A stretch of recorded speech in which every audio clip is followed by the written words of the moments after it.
नमो नमः प्यारे विद्यार्थियों। स्नातक द्वितीय वर्ष संस्कृत की कक्षा में आप सभी का हार्दिक स्वागत है। आज हम महाकवि कालिदास के द्वारा रचित अभिज्ञान शाकुंतलम के चौथे अंक का अध्ययन करेंगे।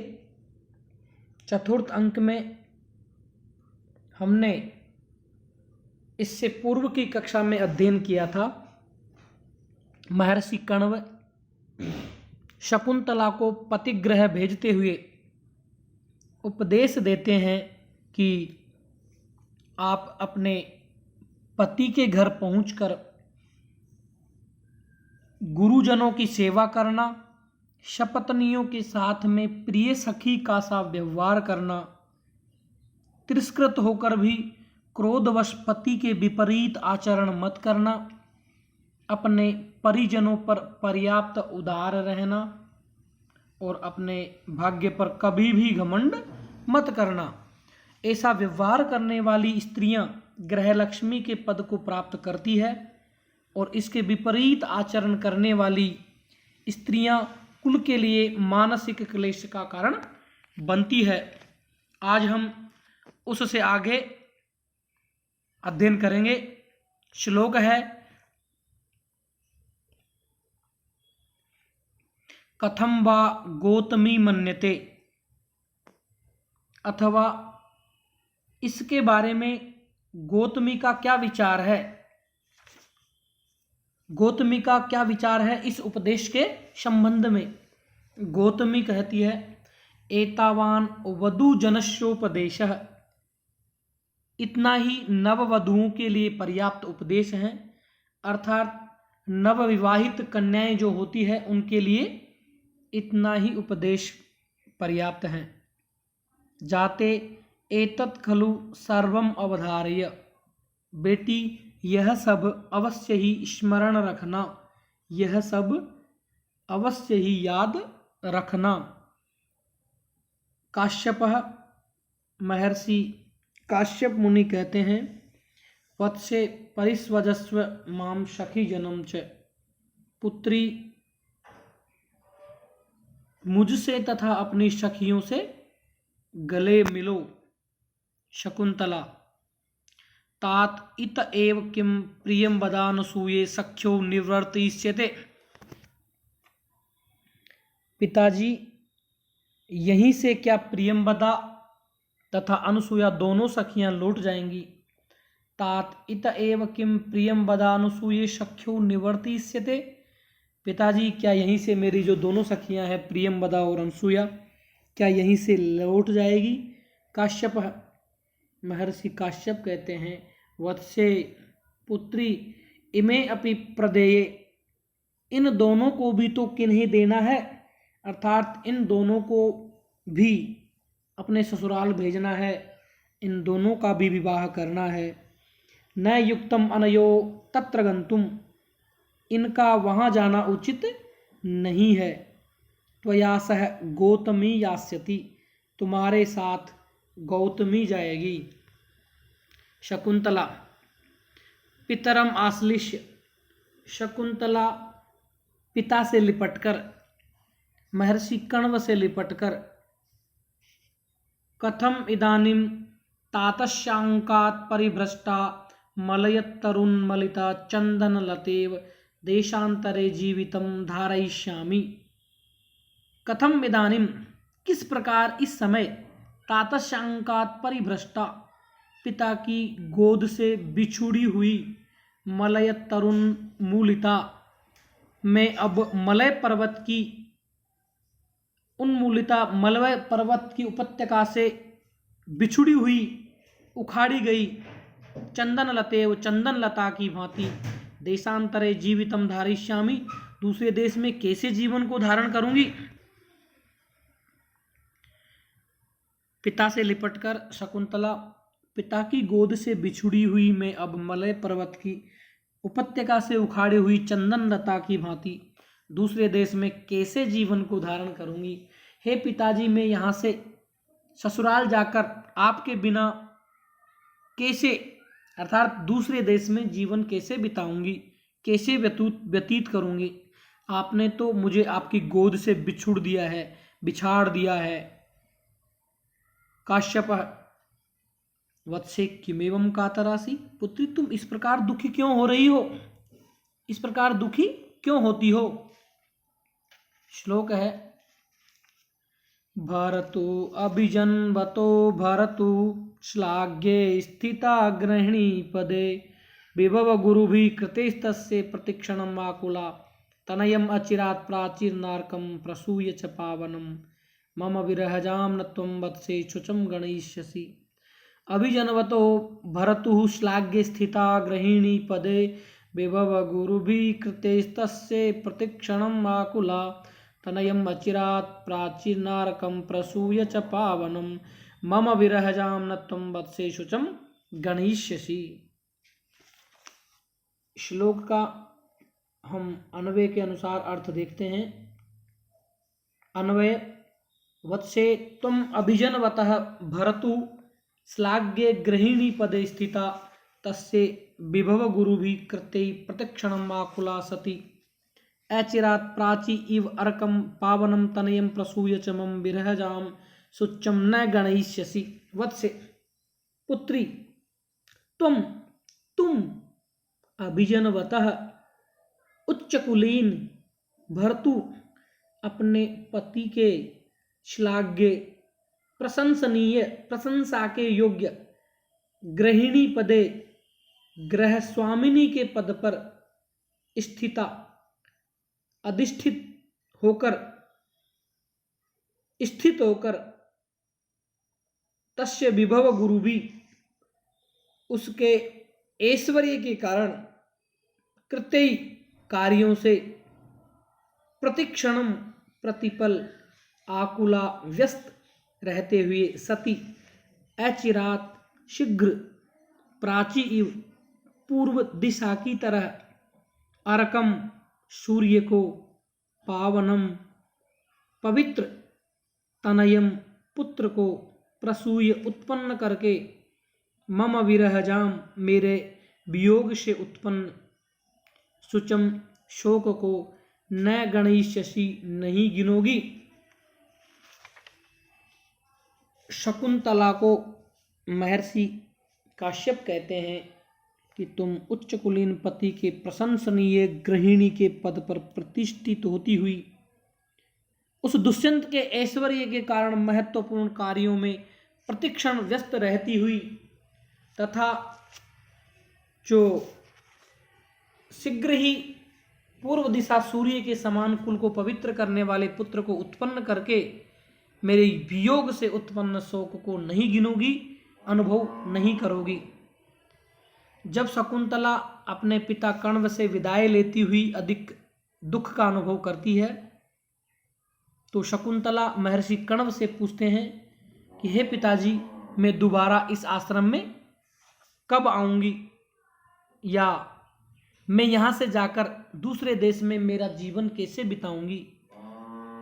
तो महर्षि कण्व उसे धैर्य बनाते हुए कहते हैं कि हे पुत्री, यहाँ से पतिगृह में पहुंचकर अपने उच्च कुलीन या उच्च कुल में उत्पन्न पति के महारानी पद पर प्रतिष्ठित होकर तथा उसके धन से भरपूर यज्ञ उत्सव आदि कार्यों में हमेशा व्यस्त रहती हुई तुम शीघ्र ही उसी प्रकार अपने पवित्र आचरण द्वारा संसार को पवित्र करने वाले पुत्र को उत्पन्न करके जैसे पूर्व दिशा सूर्य को उत्पन्न करती है, तुम मेरे विरह को नहीं गिनोगी, मेरे विरह का दुख नहीं गिनोगी। भाव यह है कि यहाँ से जाने पर तुम श्रेष्ठ महारानी के पद को प्राप्त करोगी और गार्हस्थ्य जीवन के विविध कार्यों में संलग्न रहोगी तथा पुत्र को जन्म देकर मेरे विरह के दुख को भूल जाओगी। तुम्हें इतना अधीर नहीं होना चाहिए, तुम्हें इतना शोक नहीं करना चाहिए। गृहिणी पदम के अनुसार राजा दुष्यंत का संपूर्ण घर तुम्हारे अधीन होगा, यह भाव है। भर्तु, यहाँ पर भर्तु का मतलब होता है पति। लौकिक जीवन की यह यथार्थता है, अतः ऐसी स्थिति में उसको अधीर नहीं होना चाहिए।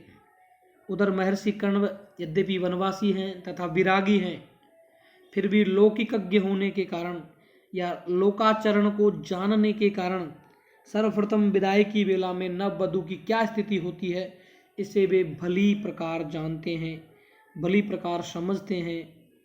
इसलिए विदाई देते हुए महर्षि कण्व उसका विषाद एवं भय दूर करने के उद्देश्य से उसके समक्ष ये जो तीनों तर्क हैं उनको रखकर आश्वस्त करते हैं कि अपने पिता से वियुक्त होने पर भी तुम राजभवन में व्यथित नहीं होगी, दुखी नहीं होगी।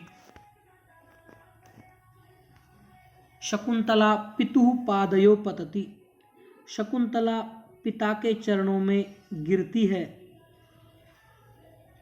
यदिच्छामि ते तदस्तु, मैं तुम्हारे लिए जो चाहता हूँ वह पूर्ण हो, मैं तुम्हारे लिए जो चाहता हूँ वह तुम्हारे लिए पूर्ण हो, वो तुम्हें मिले। शकुंतला सख्यावुपेत्य, सखियों के समीप जाकर, सखियों के पास जाकर हला द्वे अपि माम सममेव परिस्वजेथाम, सखियों के समीप जाकर सखियों तुम दोनों एक साथ मुझसे गले मिलो, क्योंकि मैं इस समय पतिगृह को जा रही हूँ और आपसे मैं बाद में कभी नहीं मिलूंगी। सख्यो, सखियां तथा कृत्वा, वैसा ही करके।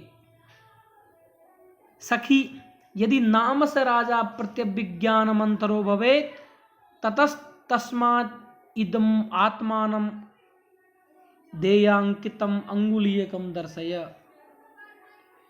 दोनों सखियां वैसा ही करके कहती है, यदि नाम से राजा प्रतिविज्ञान मंथरो भवेत्, यदि वह राजा तुम्हें पहचानने में देर करे, पहचानने में आनाकारी करे, पहचानने से मना करे, तस्मात् उसके बाद में आत्मनाम ध्येयांकितम अंगुलीयकम दर्शय, तो उसके नाम से अंकित यह अंगूठी उसे दिखला देना। अर्थात जब वह राजा तुम्हें पहचानने से मना कर दे तो उनके नाम की जो यह अंगूठी आपकी अंगुली में है राजा दुष्यंत को दिखा देना। शकुंतला अनेन संदेहेन वामाकंपितास्मि, इस संदेह से, तुम लोगों के इस संदेह से तो मैं घबरा गई हूं। माँ भेसी अति स्नेह पाप संकी, डरो मत, अत्यधिक प्रेम अनिष्ट की आशंका करता है। जो ज्यादा प्रेम है वो हमेशा अनिष्ट की आशंका करता है। शारंगर्व युगांतरम आरूढ़ सविता, सूर्य दूसरे पहर में चढ़ गया है। त्वरताम अत्र भवति, अतः आप शकुंतला जल्दी करें, शीघ्रता करें, जल्दी जल्दी यहाँ से निकले। शकुंतला आश्रमाभिमुखी स्थित्वा, शकुंतला आश्रम की ओर मुंह करके स्थित होकर, शकुंतला आश्रम की ओर मुंह करके स्थित होकर, तात कदानुभूय तपोवनम प्रशिक्षे। अब शकुंतला अपने पालन पोषण करने वाले पिताजी कण्व को कहती है कि तात, हे पिताजी, कदानुभूय तपोवनम प्रशिक्षे, अब मैं फिर से इस तपोवन में कब आऊंगी, अब मैं फिर से इस तपोवन को कब देखूंगी। काश्यप श्रूयताम, काश्यप कहते हैं कि सुनो, कब आओगी। भूत्वा चिराय चतुरन्तमहिष पत्नी, दोष्यन्तिम प्रतिरथम तनयम निवेश्य, भर्ता तदर्पित कुटुंब भरेण सार्धम, शान्ते करिष्यसि पदम पुनराश्रमेऽस्मिन्। भूत्वा चिराय चतुरन्तमहिष पत्नी, दोष्यन्तिं प्रतिरथं तनयं निवेश्य, भर्ता तदर्पितकुटुम्बभरेण सार्धं, शान्ते करिष्यसि पदं पुनराश्रमेऽस्मिन्। इस श्लोक का अन्वय के अनुसार अर्थ है, अन्वयः चिराय चतुरंत महिष पत्नी भूत्वा अप्रतिरथम तनयम दोष्यन्तिम निवेश्य, तदर्पित कुटुंब भरेण भर्ता सार्धम, तुम शांतेस्मिन् आश्रमे पुनः पदम करिष्यसि। चिराय चिरकाल तक लंबे समय तक चतुरंत महिष पत्नी भूत्वा चारों समुद्रों के प्रांत भाग वाली पृथ्वी की शपत्नी, चारों समुद्रों तक फैली हुई पृथ्वी की शपत्नी होकर, भूत्वा होकर, अप्रतिरथम अप्रतिरथम जिसका प्रतिद्वंदी नहीं है, तनयम पुत्र को, दुष्यंतिम दुष्यंत से संबंधित या दुष्यंत के होने वाले निवेश उसको सौंप करके, समर्पित करके,